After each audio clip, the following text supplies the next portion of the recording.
تم پر مرا ہوا جانور اور بہتا لہو اور سور کا گوشت اور جس چیز پر خدا کے سوا کسی اور کا نام پکارا جائے، اور جو جانور گلا گھٹ کر مر جائے، اور جو چوٹ لگ کر مر جائے، اور جو گر کر مر جائے، اور جو سینگ لگ کر مر جائے، یہ سب حرام ہیں۔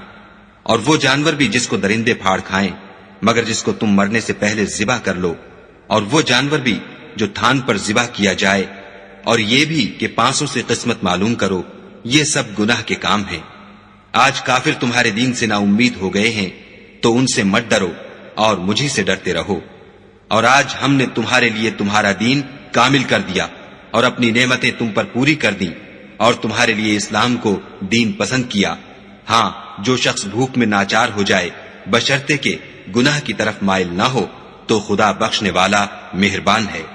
تم سے پوچھتے ہیں کہ کون کون سی چیزیں ان کے لیے حلال ہیں، ان سے کہہ دو کہ سب پاکیزہ چیزیں تم کو حلال ہیں، اور وہ شکار بھی حلال ہے جو تمہارے لیے ان شکاری جانوروں نے پکڑا ہو جن کو تم نے سدھا رکھا ہو، اور جس طریق سے خدا نے تمہیں شکار کرنا سکھایا ہے اس طریق سے تم نے ان کو سکھایا ہو۔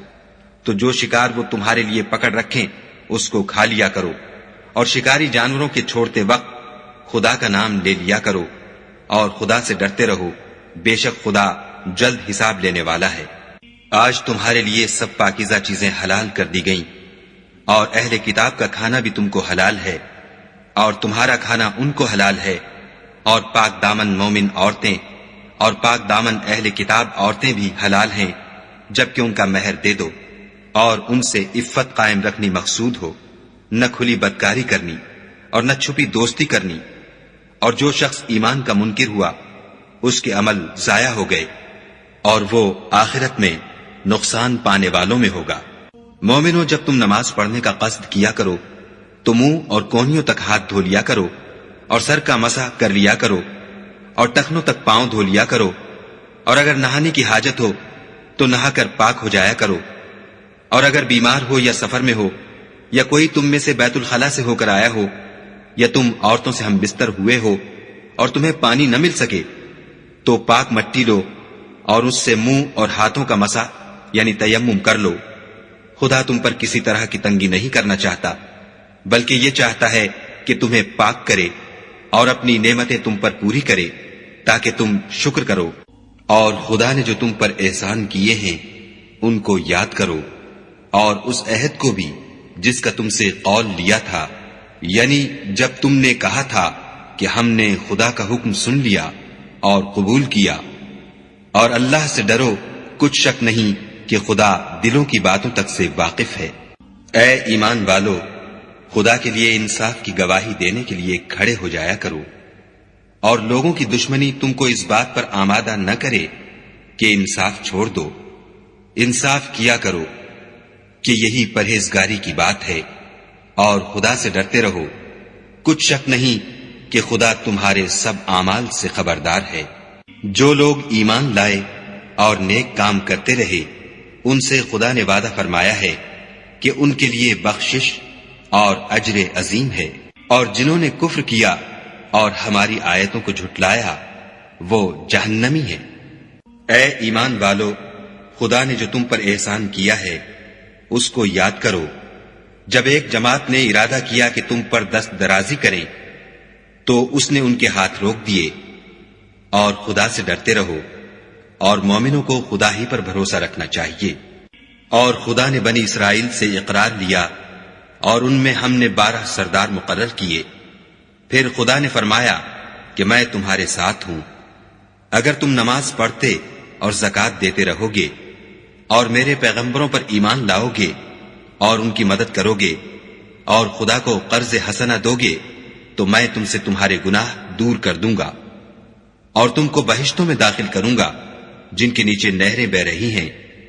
پھر جس نے اس کے بعد تم میں سے کفر کیا وہ سیدھے رستے سے بھٹک گیا، تو ان لوگوں کے عہد توڑ دینے کے سبب ہم نے ان پر لعنت کی اور ان کے دلوں کو سخت کر دیا۔ یہ لوگ کلمات کتاب کو اپنے مقامات سے بدل دیتے ہیں، اور جن باتوں کی ان کو نصیحت کی گئی تھی ان کا بھی ایک حصہ فراموش کر بیٹھے، اور تھوڑے آدمیوں کے سوا ہمیشہ تم ان کی ایک نہ ایک خیانت کی خبر پاتے رہتے ہو۔ تو ان کی خطائیں معاف کر دو اور ان سے درگزر کرو کہ خدا احسان کرنے والوں کو دوست رکھتا ہے۔ اور جو لوگ اپنے تئیں کہتے ہیں کہ ہم نصارہ ہیں، ہم نے ان سے بھی عہد لیا تھا، مگر انہوں نے بھی اس نصیحت کا جو ان کو کی گئی تھی ایک حصہ فراموش کر دیا، تو ہم نے ان کے باہم قیامت تک کے لیے دشمنی اور کینہ ڈال دیا۔ اور جو کچھ وہ کرتے رہے خدا ان قریب ان کو اس سے آگاہ کرے گا۔ اے اہل کتاب، تمہارے پاس ہمارے پیغمبر آخر الزماں آ گئے ہیں کہ جو کچھ تم کتاب الہی میں سے چھپاتے تھے وہ اس میں سے بہت کچھ تمہیں کھول کھول کر بتا دیتے ہیں، اور تمہارے بہت سے قصور معاف کر دیتے ہیں۔ بے شک تمہارے پاس خدا کی طرف سے نور اور روشن کتاب آ چکی ہے، جس سے خدا اپنی رضا پر چلنے والوں کو نجات کے رستے دکھاتا ہے اور اپنے حکم سے اندھیرے میں سے نکال کر روشنی کی طرف لے جاتا اور ان کو سیدھے رستے پر چلاتا ہے۔ جو لوگ اس بات کے قائل ہیں کہ عیسیٰ ابن مریم خدا ہیں، وہ بے شک کافر ہیں۔ ان سے کہہ دو کہ اگر خدا عیسیٰ ابن مریم کو اور ان کی والدہ کو اور جتنے لوگ زمین میں ہیں سب کو ہلاک کرنا چاہے تو اس کے آگے کس کی پیش چل سکتی ہے؟ اور آسمان اور زمین اور جو کچھ ان دونوں میں ہے سب پر خدا ہی کی بادشاہی ہے، وہ جو چاہتا ہے پیدا کرتا ہے، اور خدا ہر چیز پر قادر ہے۔ اور یہود اور نصارہ کہتے ہیں کہ ہم خدا کے بیٹے اور اس کے پیارے ہیں۔ کہو کہ پھر وہ تمہاری بد اعمالیوں کے سبب تمہیں عذاب کیوں دیتا ہے؟ نہیں، بلکہ تم اس کی مخلوقات میں دوسروں کی طرح کے انسان ہو، وہ جسے چاہے بخشے اور جسے چاہے عذاب دے۔ اور آسمان اور زمین اور جو کچھ ان دونوں میں ہے سب پر خدا ہی کی حکومت ہے، اور سب کو اسی کی طرف لوٹ کر جانا ہے۔ اے اہل کتاب، پیغمبروں کے آنے کا سلسلہ جو ایک عرصے تک منقطع رہا، تو اب تمہارے پاس ہمارے پیغمبر آ گئے ہیں جو تم سے ہمارے احکام بیان کرتے ہیں، تاکہ تم یہ نہ کہو کہ ہمارے پاس کوئی خوشخبری یا ڈر سنانے والا نہیں آیا۔ سو اب تمہارے پاس خوشخبری اور ڈر سنانے والے آ گئے ہیں، اور خدا ہر چیز پر قادر ہے۔ اور جب موسیٰ نے اپنی قوم سے کہا کہ بھائیو، تم پر خدا نے جو احسان کیے ہیں ان کو یاد کرو، کہ اس نے تم میں پیغمبر پیدا کیے اور تمہیں بادشاہ بنایا، اور تم کو اتنا کچھ عنایت کیا کہ اہل عالم میں سے کسی کو نہیں دیا۔ تو بھائیو، تم ارض مقدس یعنی ملک شام میں جسے خدا نے تمہارے لیے لکھ رکھا ہے چل داخل ہو، اور دیکھنا مقابلے کے وقت پیٹھ نہ پھیر دینا، ورنہ نقصان میں پڑ جاؤ گے۔ وہ کہنے لگے کہ موسیٰ، وہاں تو بڑے زبردست لوگ رہتے ہیں، اور جب تک وہ اس سرزمین سے نکل نہ جائیں ہم وہاں جا نہیں سکتے۔ ہاں، اگر وہ وہاں سے نکل جائیں تو ہم جا داخل ہوں گے۔ جو لوگ خدا سے ڈرتے تھے ان میں سے دو شخص جن پر خدا کی عنایت تھی کہنے لگے کہ ان لوگوں پر دروازے کے رستے سے حملہ کر دو۔ جب تم دروازے میں داخل ہو گئے تو فتح تمہاری ہے، اور خدا ہی پر بھروسہ رکھو بشرطے کہ صاحب ایمان ہو۔ وہ بولے کہ موسیٰ، جب تک وہ لوگ وہاں ہیں ہم کبھی وہاں نہیں جا سکتے۔ اگر لڑنا ہی ضرور ہے تو تم اور تمہارا خدا جاؤ اور لڑو، ہم یہیں بیٹھے رہیں گے۔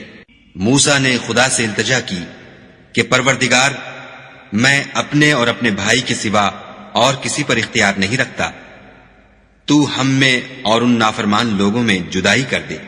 خدا نے فرمایا کہ وہ ملک ان پر 40 برس تک کے لیے حرام کر دیا گیا کہ وہاں جانے نہ پائیں گے، اور جنگل کی زمین میں سرگرداں پھرتے رہیں گے۔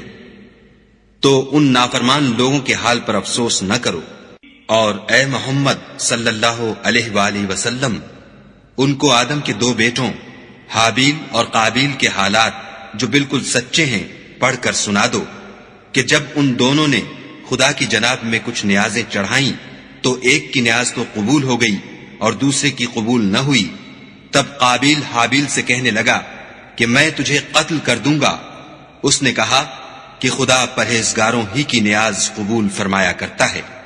حرمت عليكم الميتة والدم ولحم الخنزير وما أهل لغير الله به والمنخنقة والموقوذة والموقوذة والمتردية والنطيحة وما أكل السبع إلا ما ذكيتم وما ذبح على النصب وأن تستقسموا بالأزلام ذلكم فسق.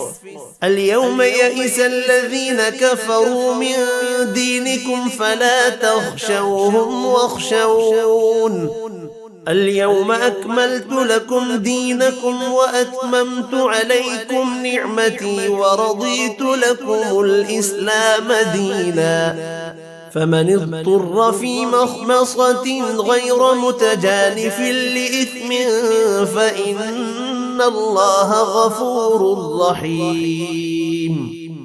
يسألونك ماذا أحل لهم قل أحل لكم الطيبات وما علمتم من الجوارح مكلبين تعلمونهن مما علمكم الله فكلوا مما أمسكن عليكم واذكروا اسم الله عليه واتقوا الله إن الله سريع الحساب. اليوم أحل لكم الطيبات وطعام الذين أوتوا الكتاب حل لكم وطعامكم حل لهم والمحصنات من المؤمنات والمحصنات من الذين أوتوا الكتاب من قبلكم إذا آتيتموهن أجورهن محصنين غير مسافحين ولا متخذي أخدان ومن يكفر بالإيمان فقد حبط عمله وهو في الآخرة من الخاسرين. يا أيها الذين آمنوا إذا قمتم إلى الصلاة فاغسلوا وجوهكم وأيديكم إلى المرافق وامسحوا برؤوسكم وأرجلكم إلى الكعبين وإن كنتم جنبا فاطهروا وإن كنتم مرضى أو على سفر أو جاء أحد منكم من الغائط أو لامستم النساء فلم تجدوا ماء فتيمموا صعيدا طيبا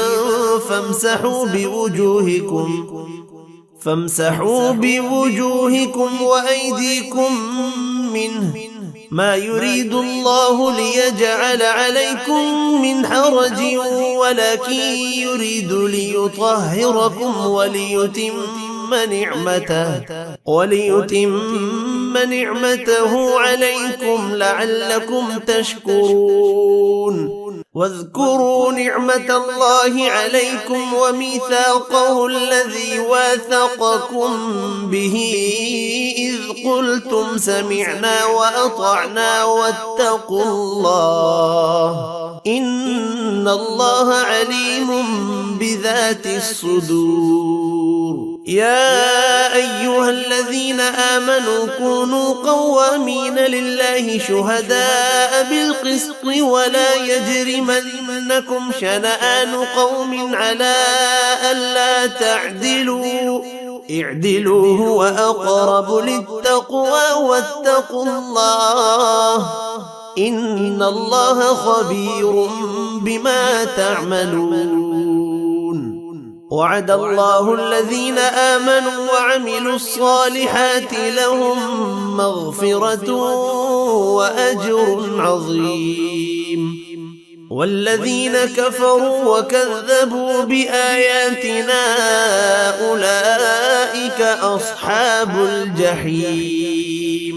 يا أيها الذين آمنوا اذكروا نعمة الله عليكم إذ هم قوم أن يبسطوا إليكم أيديهم فكف أيديهم عنكم واتقوا الله وعلى الله فليتوكل المؤمنون. ولقد أخذ الله ميثاق بني إسرائيل وبعثنا منهم 12 نقيبا وقال الله إني معكم لئن أقمتم الصلاة وآتيتم الزكاة وآمنتم برسلي وعزرتموهم وأقرضتم الله قرضا حسنا لأكفرن عنكم سيئاتكم ولأدخلنكم جنات تجري من تحتها الأنهار فمن كفر بعد ذلك منكم فقد ضل سواء السبيل. فبما نقضهم ميثاقهم لعناهم وجعلنا قلوبهم قاسية يحرفون الكلم عن مواضعه ونسوا حظا مما ذكروا به ولا تزال تطلع على خائنة منهم إلا قليلا منهم فاعف عنهم واصفح إن الله يحب المحسنين. ومن الذين قالوا إنا نصارى أخذنا ميثاقهم فنسوا حظا مما ذكروا به فأغرينا بينهم العداوة والبغضاء إلى يوم القيامة وسوف ينبئهم الله بما كانوا يصنعون. يا أهل الكتاب قد جاءكم رسولنا يبين لكم كثيرا مما كنتم تخفون من الكتاب ويعفو عن كثير. قد جاءكم من الله نور وكتاب مبين يهدي به الله من اتبع رضوانه سبل السلام ويخرجهم من الظلمات إلى النور بإذنه ويهديهم إلى صراط مستقيم. لقد كفر الذين قالوا إن الله هو المسيح ابن مريم قل فمن يملك من الله شيئا إن أراد أن يهلك المسيح ابن مريم وأمه ومن في الأرض جميعا ولله ملك السماوات والأرض وما بينهما يخلق ما يشاء والله على كل شيء قدير. وقالت اليهود والنصارى نحن أبناء الله وأحباؤه قل فلم يعذبكم بذنوبكم بل أنتم بشر ممن خلق يغفر لمن يشاء ويعذب من يشاء ولله ملك السماوات والأرض وما بينهما وإليه المصير.